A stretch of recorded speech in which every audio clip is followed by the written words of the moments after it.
큰 흐름을 볼 때 에베소 4장 16절까지에서는 이제 교회론을 이야기했고요. 4장 17절부터 그 이후에 우리들의 실제적인 삶을 다룰 때 지금 바울 사도는 계속해서 두 가지의 기준점을 계속 제시하고 있다는 것을 몇 주간 동안 계속 이야기를 했습니다. 오늘은 빛과 어둠으로 구분합니다.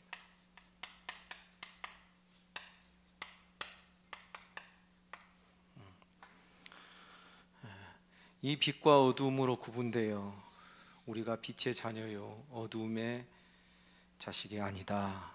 전에는 우리가 어둠이었지만 이제는 빛의 자녀들이다. 전에 어둠에 있을 때는 우리는 열매를 맺지 못하는 자였다. 하나님이 기쁘시게 하는, 그래서 10절에 보면 주를 기쁘시게 하는 기준을 제시합니다. 이 어둠에 속한 이 부분은 4장 27절에 보면 마귀에게 틈을 주지 마라.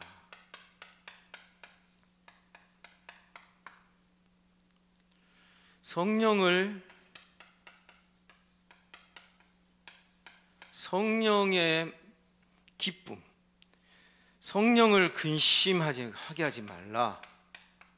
기준이 주님과 성령님이 기준이 되어서 우리가 생각하고 판단하는, 분별하는 그 습관들이, 생각들이 형성이 되어야 한다는 것입니다. 마귀에게 틈을 주지 말아라는 것은 마귀에게 쉽게 말하면 이런 겁니다. 사람이 여러 사람 앉아 있을 때 내 자리를 확보하려면 엉덩이 한쪽을 싹 들이밉니다. 그러면 사람들이 이렇게 비켜주겠죠. 그러면 이제 엉덩이 양쪽을 다 집어넣죠. 이런 식으로 마귀가 우리의 틈을 비집고 들어오는, 그럴 여지를 마귀에게 제공하지 말아라. 그래서 계속해서 하지 말아라. 그리고 옛사람을 벗어라. 이것은 옛사람에 관한 것이죠. 새 사람을 입어라.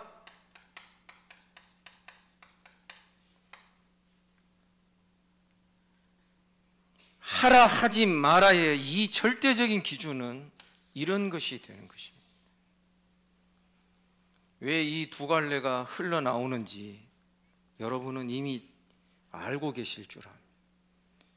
창세기 3장 15절에서 뱀의 후손과 여인의 후손의 이야기 속에서 거기서부터 쭉 나오는 이 두 갈래 길. 또 오늘 저 집에 들어가면 저희 집사람한테 야단 맞겠습니다. 뱀 이야기 했다고. 뱀 이야기하면 성도들이 싫어하니까 하지 말라고 그랬는데, 그래서 제가 그랬습니다. 아니, 말씀의 정당한 사역을 그렇게 못하게 하는 거 보니까 당신 회개해야 되겠다고 그랬습니다. 오늘 저녁에 또 집에 돌아가서 또 한바탕 뭐가 제가 무릎 꿇고 손 들고 있어야 될지 모르겠다라는 생각은 들지만 그래도 성경이니까 하는 겁니다. 그래서 마귀에게 속한 이 에덴 동산에서 마귀가 뱀을 통하여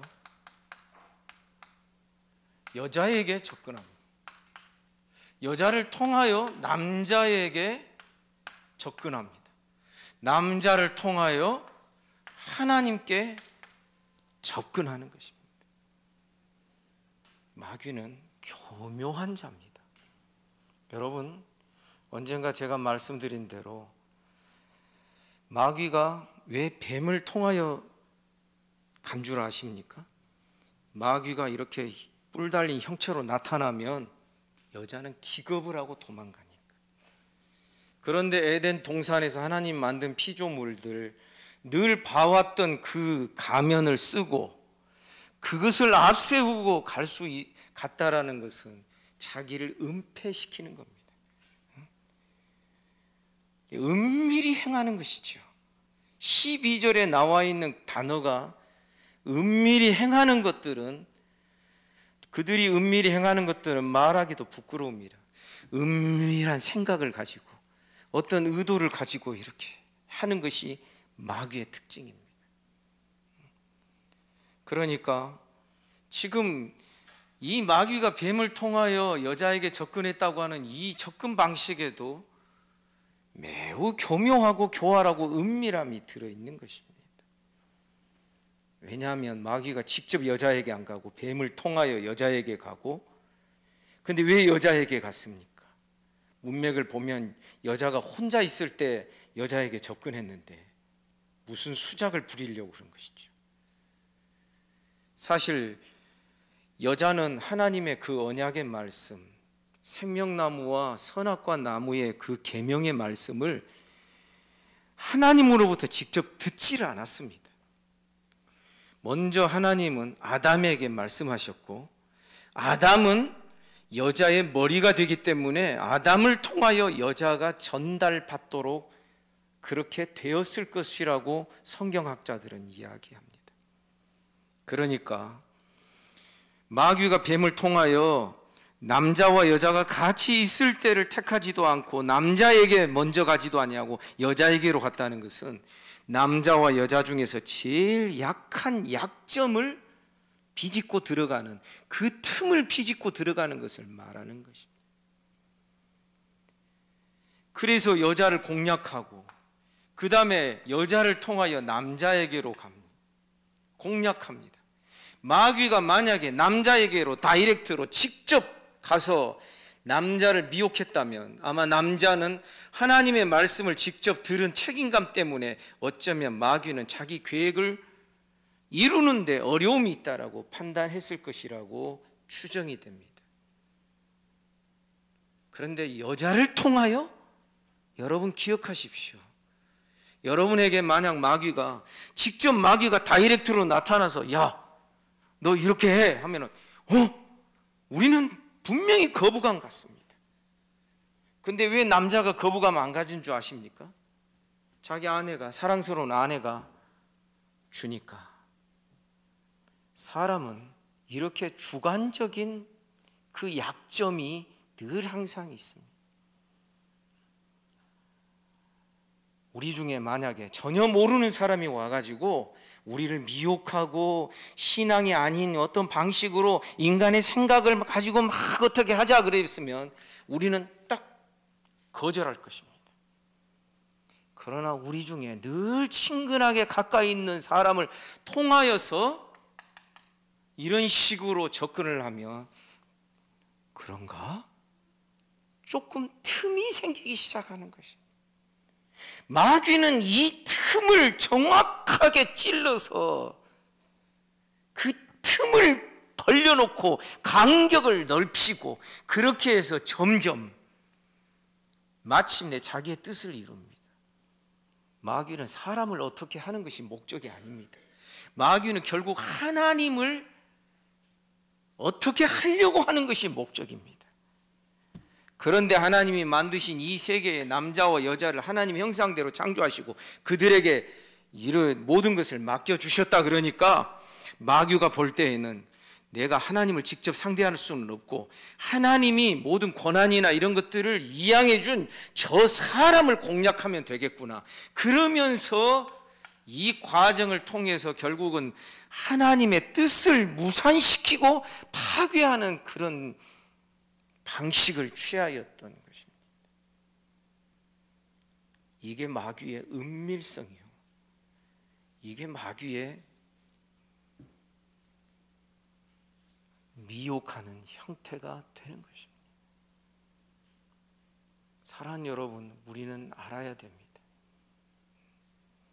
마귀가 뱀을 통하여 여자에게 접근했다는 그 자체가 미혹의 영을 가지고서 약점을 파고들고 그 약점을, 그 틈을 비집고 들어가서 마침내 자기의 뜻과 계획을 성취하겠다고 하는 이런 간교함이 있는 것입니다. 그래서 창세기 3장에 보면 뱀이 간교했다. 마귀의 도구로 사용될 만한 어떤 캐릭터를 뱀이 가지고 있었다라는 것을 이야기하고 있는 것입니다. 사랑하는 성도 여러분, 우리는 아담 안에서 범죄하여 우리도 전에는 다 죄 가운데 있었고 어두움 가운데 있습니다. 그래서 오늘 아침에도 말씀드렸습니다. 범죄로 말미암아 죽음이 이 세상에 들어옵니다. 죽음뿐만 아니라 무엇도 들어옵니까? 질병도 들어옵니다. 무엇이 또 들어옵니까? 온갖 수고로움과 고통이라는 것이 들어오게 됩니다. 이게 모두 죄의 결과물들입니다. 그 속에서 우리는 본래 세상이 이런 거야. 그냥 우리가 태어날 때부터 그랬으니까. 아니 수천 년 동안 사람들이 전쟁하고 이런 방식으로 살아왔으니까 원래 세상은 이런 거예요. 이렇게 생각하지 못하도록 하나님께서 성경으로 막아서 주시고 본래 너희의 모습은, 본래 이 세상의 모습은 따라 삽시다. 보시기에 심히 좋았습니다. 여러분 믿습니까? 그 심히 좋았다고 하는 이 표현이 그것을 달리 번역하면 매우 복됐다라는 것이고 매우 선했다라는 것입니다. 만약 그 상태가 무너지지 않고 지금까지 왔더라면 최소한 우크라이나가 같은 전쟁은 당연히 없을 것이고. 왜? 에덴 동산이 무너지지 않고 인간이 범죄하지 않고 그냥 그대로 왔다면 서로 견제하는 것도 없고 서로 미워하는 것도 없고 서로 이상하게 생각할 것도 없고 우리 주님처럼 아버지의 뜻을 행하기 위하여 이 세상에 왔다 그러셨는데 그거는 주님이기 때문에 특별하게 그렇게 그런 말씀을 하신 게 아니라 우리 모든 믿는 자들이 본래 하나님이 보내신 우리 인생들이 본래 살아내야 될 삶이 보내신 자의 뜻을 이루는 것이었다라는 것을 우리가 잊지 말아야 하는 것입니다. 그래서 이 두 갈래 하지 말라, 버려라, 부끄럽다, 더 많이 행하라, 이것이 4장에서부터 5장으로 계속 이어져 나옵니다. 그리고 이 우리가 행해야 될 바른 길의 삶이 다음 주 본문이 되겠습니다. 5장 15절부터 21절에서 아주 최고의 선한 삶, 성령 충만한 삶이 우리에게 가르쳐지고 있는 것입니다. 이런 배경을 가지고 8절을 봅니다. 너희가 전에는 어두움이더니 이제는 주 안에서 빛이라. 아멘입니까? 우리는 어두움의 자식들이 아니라 빛의 자녀들이다. 아멘이죠? 어두움과 빛은 이건 속성의 문제입니다. 우리가 예수님 믿고 생명의 빛 대신 예수 그리스도를 내가 믿고 영접해서 예수님이 내 안에 내가 예수님 안에 딱 연합되는 그때로부터 이제 우리는 속성이 어두움에서 빛으로 바뀌게 되는 것입니다. 나 자신이 빛이 아닙니다. 내 안에 계신 주님이 빛이십니다. 그래서 주님과 단단하게 꽉 붙어있고 연합되어 살아가게 되면 그 자체가 공의로움을 나타내고 빛을 나타내게 되어 있습니다. 그래서 9절에 보니 빛의 열매는 모든 착함이다, 선하다는 것입니다. 모든 의로움이 있습니다. 빛의 열매는 편벽되지 않습니다. 공의롭습니다. 그리고 진실함에 있느니라. 참된 진리를 따르는 것입니다. 여러분, 이 9절의 말씀은 본래 우리가 하나님의 형상대로 지으심을 받을 때 우리가 가지고 있었던 선한 것들입니다. 그런데 마귀의 꼬임으로 말미암아 사람이 그것을 버렸는데 그걸 잃어버려서 정반대의 삶이 나오죠. 착함이 아니라 악함이고, 의로움이 아니라 불의함이요, 진실함이 아니라 거짓됨. 거짓됨의 제일 첫 시작을 보여주는 대목이 어디입니까? 하나님이 아담에게 물으셨습니다. 누가 내가 너에게 따먹지 말라 한 것을 따먹게 하였느냐, 먹도록 하였느냐. 아담이 슬쩍 거짓말하죠. 하나님이 내게 주셔서 나와 함께한 여자가 나를 줌으로 먹었나이다. 제가 슬쩍 거짓말이라고 하는 것은 이 전혀 틀린 이야기는 아니에요. 그런데 가만히 보면 사람은요, 어떤 일이나 어떤 사물이나 이것에 대해서 보기 나름인 경우가 많아요. 안 좋고 악하게 보겠다 하면은 그렇게 보여지는 것이고, 계속 꼬투리 잡아가지고 어떻게 하겠다 그러면은 그렇게밖에 안 보이죠. 왜냐하면 아담이 여자가 줘서 먹었거든요. 그것도 그 여자는 하나님이 만들어서 나와 함께하게 하신 그 여자거든요. 그런데 더 중요한 것은 여자가 줬을 때 그 여자가 준 것을 받아서 먹은 것은 자기 자신, 자기의 선택과 자기의 결정과 자기의 약점은 다른 사람 탓으로 여기면서 슬며시 넘어가는 겁니다. 이것이 거짓이지요. 거짓이 그런 겁니다. 우리는 최소한 새빨간 거짓말은 안 합니다. 새빨간 거짓말은 없는 것을 있다고 하고 있는 것을 없다 하고 완전한 거짓말. 그런데 아브라함처럼 사라를 자기 누이라고 했다. 실제 자기 누이였거든요. 사촌 누이. 근데 그 사촌 누이인 것이 더 중요합니까? 자기 아내인 것이 더 중요합니까? 그러니까 자기의 어떤 상황 따라서 하나는 취하고 하나는 버리는데 여기에 작동되는 인간의 심리가 거짓된 것이라는 겁니다. 여러분, 우리 기억해야 됩니다. 보기 나름인 경우가 정말 많습니다. 아담이 완전히 새빨간 거짓말 한 것도 아니고 여자도 그렇습니다. 누가 너더러 먹게 하였느냐? 저 뱀이 나를 꿰물어 내가 먹었나이다. 틀린 이야기가 아니에요. 그런데 더 중요한 게 뭐냐면 뱀의 말을 듣고 내 마음이 움직였고 내가 결정하고 내가 손을 들어 따먹었다고 하는 이것이 더 중요한 것인데, 이것이 더 결정적인 것인데 자기의 역할과 이런 것들은 분리하니까 살짝 빼버리는 거예요.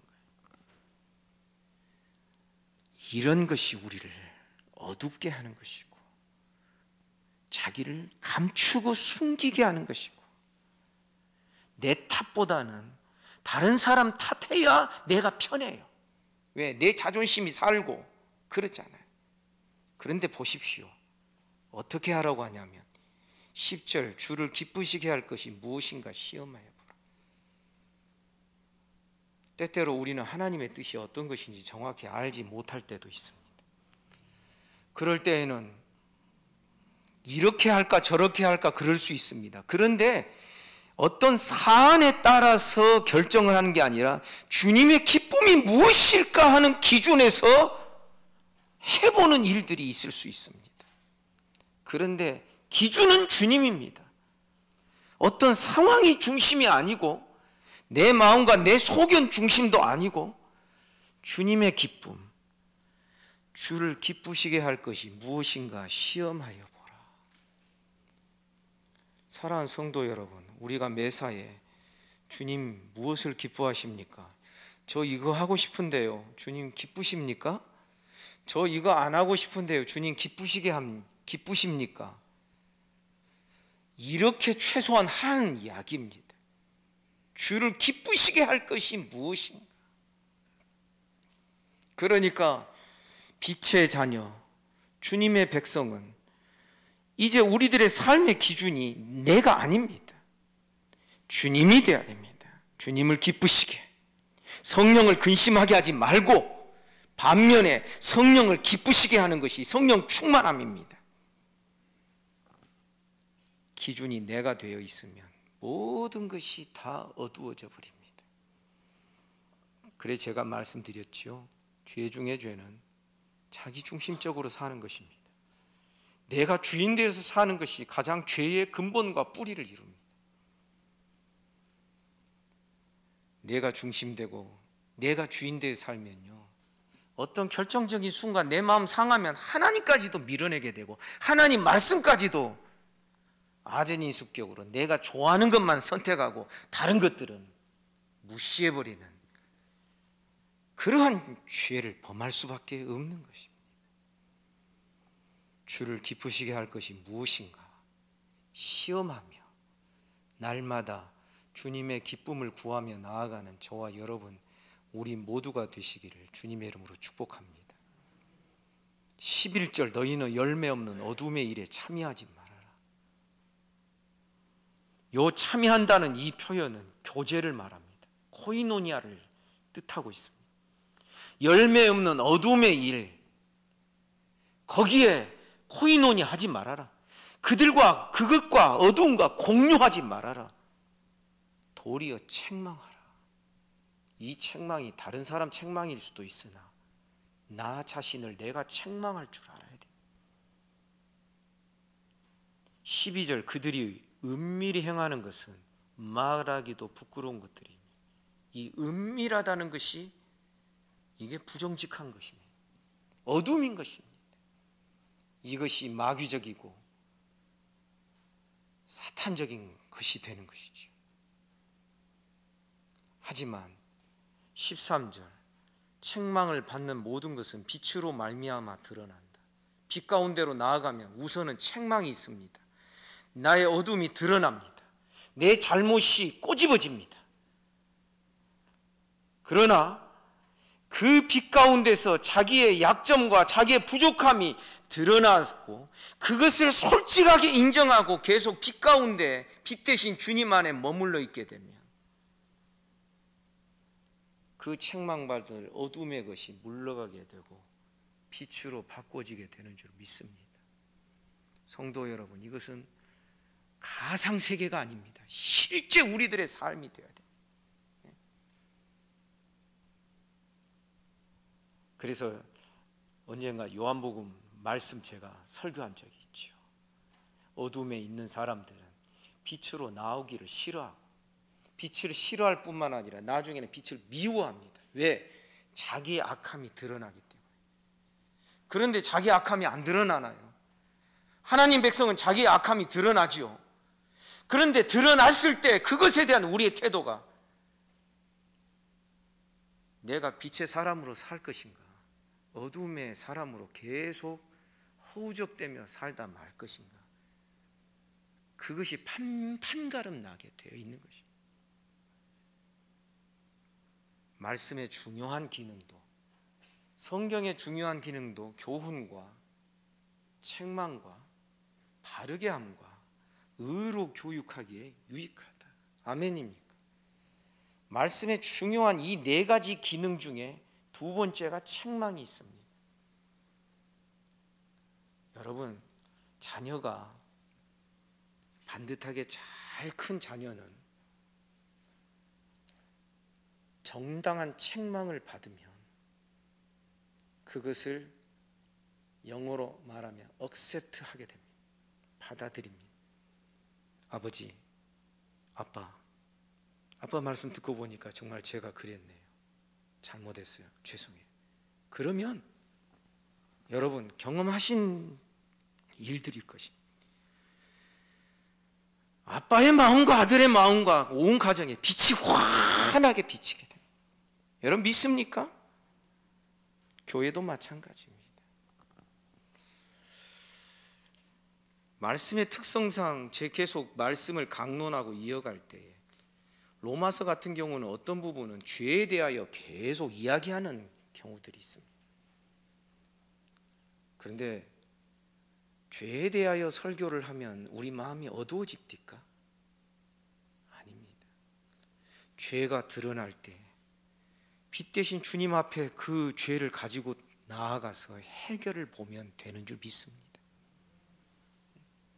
이 주님 중심의 신앙과 내 중심의, 나 중심의 신앙과의 차이점이 그런 것입니다. 저는 제 아무리 훌륭하고 아무리 똑똑해도 저는 이 기준이 굉장히 중요하다고 생각을 합니다. 자기 탓, 자기 연약함에 대해서는 전혀 말을 안 합니다. 상대방의 약점과 상대방의 부족함과 이런 것들만을 말하기에 급급하다면, 사랑하는 여러분, 우리 한번 질문해 보아야 됩니다. 과연 내 안에 생명의 빛이신 주님이 좌정하여 계시는가? 내 안에 계신 성령이 계시다면, 주님이 기뻐하시고 성령이 기뻐하시는 나인가? 질문해 보아야 됩니다. 책망을 받는 모든 것은 빛 가운데 계속 나오게 되면 그 어두움이 빛으로 나아가게 됩니다. 그래서 이렇게 됩니다. 드러나는 것마다 빛이 됩니다.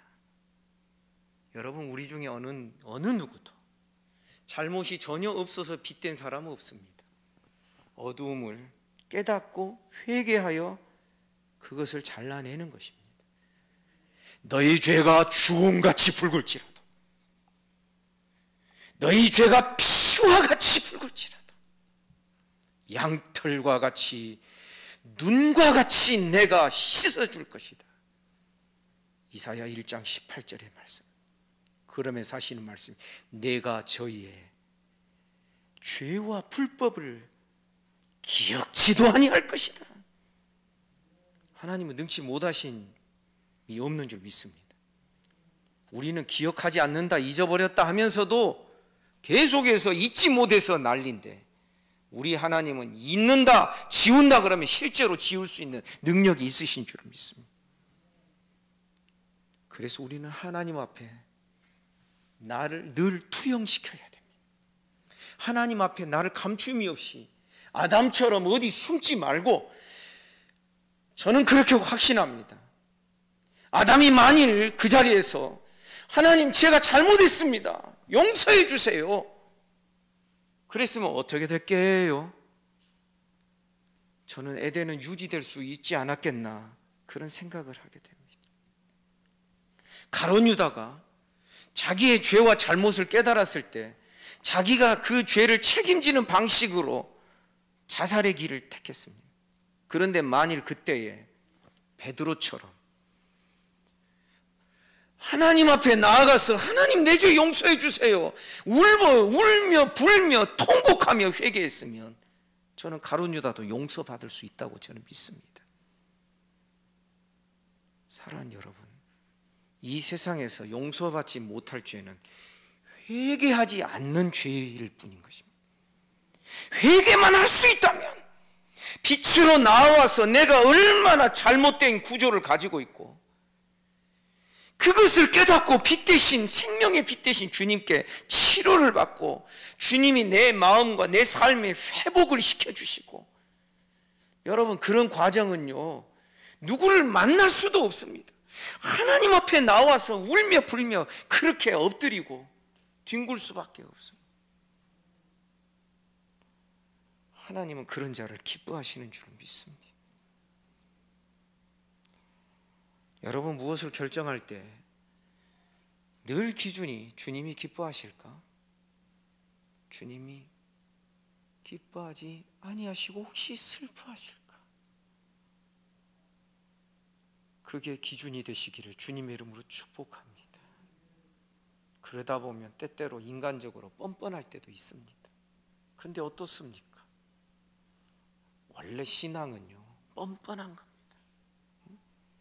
하나님이 다 해놓으신 걸 우리가 믿음으로 내 것을 만드는 것인데, 믿음이 뭡니까? 그냥 믿는 거잖아요. 무슨 행위가 들어가는 거 아니잖아요, 우선은. 그런데 남이 읽어놓은, 예수님이 읽어놓은 그 모든 것들을 그냥 통째로 받아먹고 있으니 얼마나 믿음은 뻔뻔한 것입니까? 그런데 이런 믿음을 우리 하나님이 기뻐하시는 줄을 믿습니다. 근데 자꾸 성도들 가운데 나를 자책하고 자꾸 내 탓하고, 내 탓이나 남 탓이나 제가 볼 땐 똑같습니다. 왜 그런지 아시죠? 마치 교만과 아주 심한 겸손은 또 이것이 똑같은 것과 같습니다. 어떤 분은 내가 부족하고 연약해서 성만찬 나 참석 못해요. 성찬을 안 하는 분이 만약 있다고 만약 생각해 보면, 여러분은 그분을 믿음이 참 좋다, 선한 사람이다 이렇게 생각할 수 있습니까? 아니지요. 나의 어떤 것보다도 주님의 십자가의 공로가 더 큰 것이죠. 아멘입니까? 그래서 성찬을 대할 때마다 우리 자신을 살피면서 성찬을 대하지만, 어떻게 보면 마귀가 우리를 뻔뻔하다고 손가락질할지도 모르겠다라는 생각을 한 적이 있습니다. 우리는 책망받을 어두움이 빛으로 드러나서 빛 가운데서 해결되는, 해결을 보는 은혜가 있기를 주님의 이름으로 축복합니다. 14절, 그러므로 이르시기를 잠자는 자여 깨어서 죽은 자들 가운데서 일어나라. 그리스도께서 너에게 비추이시리라 하셨느니라. 여러분, 이르시기를 하고 잠자는 자여, 여기서부터 따옴표를 해야 됩니다. 잠자는 자여 깨어서 죽은 자들 가운데서 일어나라. 그리스도께서 너에게 비추이시리라. 그런데 놀라운 것은 성경 어디에도 이 정확한 구절이 기록된 곳이 없습니다. 그래서 성경학자들은 이야기합니다. 이 표현은 이사야 26장과 이사야 60장 1절 2절을 가지고 초대교회가 불렀던 찬송시의 가사일 것이다 라고 그렇게 추론을 합니다. 마치 오늘날 우리도 성경에 무엇을 따와 가지고 CCM 만들고 그렇게 해서 우리가 노래를 부르는 거죠. 그래서 저도 가끔 기도회 때나 설교 시간, 똑바로 보고 싶어요 주님. 그 성경 어디에 있는 이야기가 아닙니다. 하지만은 성경에서도 무언가를 따와 가지고 만드는데 은혜가 되니까 그렇게 사용할 수 있는 겁니다. 그것처럼 바울 사도가 초대교회 안에 성경 이사야 26장의 일부와 이사야 60장 1절 2절 가지고 초대교회가 만든 찬송시가 있습니다. 그것이 19절에 약간 이게 암시되어 있습니다. 시와 찬송과 신령한 노래들로 서로 화답하며. 초대교회 예배의 형태를 잠깐 엿볼 수 있는 그런 표현이죠. 시가 있습니다. 이 시는 시편을 뜻할 것입니다. 왜냐하면 시편은 우리는 지금 복 있는 사람은 악인의 꾀를 쫓지 아니하고 그냥 평범한 글자 읽는 것처럼 낭독을 하지만, 사실상 시편은요 높낮이가 있고 운율이 있는 시구절입니다. 찬송과 신령한 노래들. 초대교회에서는 어떤 찬송을 불렀을까? 초대교회에서는 어떤 신령한 노래들로 서로 화답했어요. 참 궁금하잖아요. 초대교회 안에 예배 드릴 때 이런 찬송시 같은 것이 있었고 찬미의 노래가 있었다라는 것을 우리가 일단은 여기서 볼 수 있다라는 것입니다. 그래서 14절에 기록되어 있는 것은 바로 그 찬송시의 한 구절이었을 것이라고 여겨집니다. 잠자는 자여 깨어서 죽은 자들 가운데서 일어나라. 그리스도께서 너에게 비추이시리라. 사랑하는 성도 여러분, 생명의 빛이신 주님께서 날마다 우리의 마음에 말씀으로 또 우리의 양심 속에서 성령께서 역사하셔서 날마다 빛을 비추어 주시는 은혜가 있기를 주님의 이름으로 축복합니다. 그리고 우리는 어둠의 열매가 아닌, 어둠의 족속이 아닌 빛의 자녀들처럼 빛의 열매 쪽으로 우리의 삶이 나아가는 이 밝음이 있으시기를 주님의 이름으로 축복합니다. 기도하겠습니다.